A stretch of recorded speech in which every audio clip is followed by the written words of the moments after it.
If you want to fight the machine, don't move to the right. People in politics and media who oppose the status quo often drift rightward, especially in the U.S. Tulsi Gabbard and RFK Jr. are some clear recent examples, but you see it happen all the time. This is because the Trumpian political wing offers mainstream power and influence to those with an anti-establishment streak, while mainstream progressive politics doesn't offer anything close.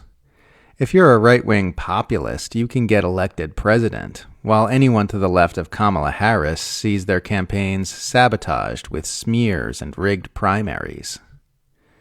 We see a similar dynamic play out in independent media.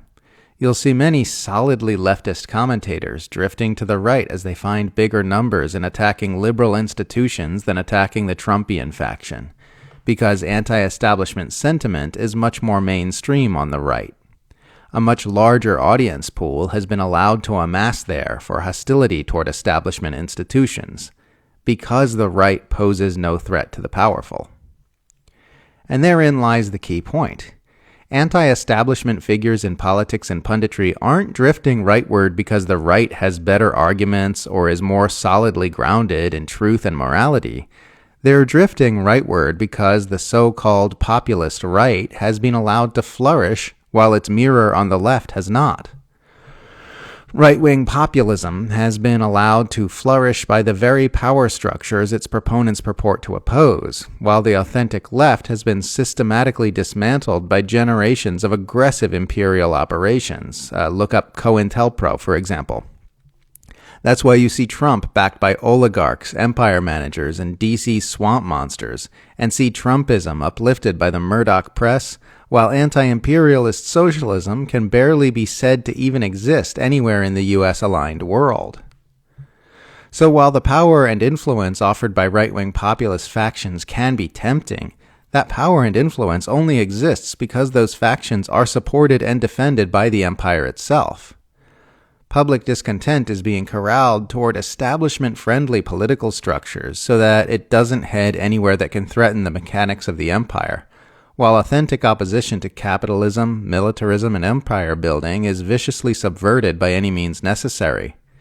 Bernie Sanders and AOC play the same role on the other side of the aisle, by the way, as do ostensibly leftist media like TYT, who herd people back into support for the Democratic Party.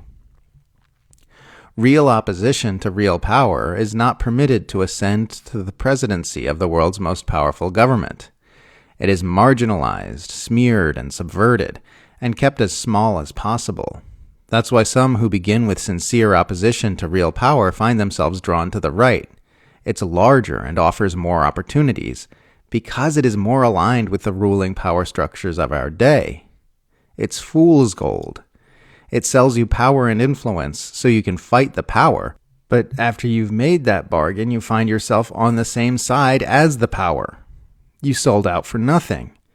You might as well have skipped the middle part and gone directly to collecting the big bucks, whoring yourself out to mainstream politics and media defending the empire without pretending to be something else.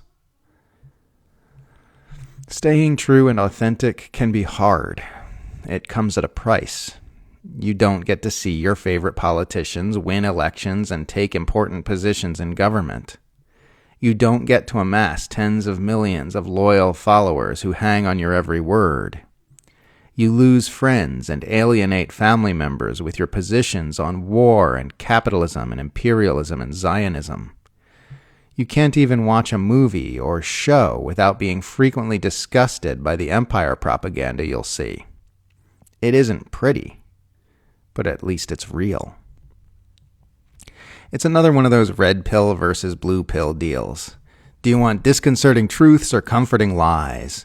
If you want to be true to what's true, you don't compromise your values to support political factions which help prop up the very power structures you oppose.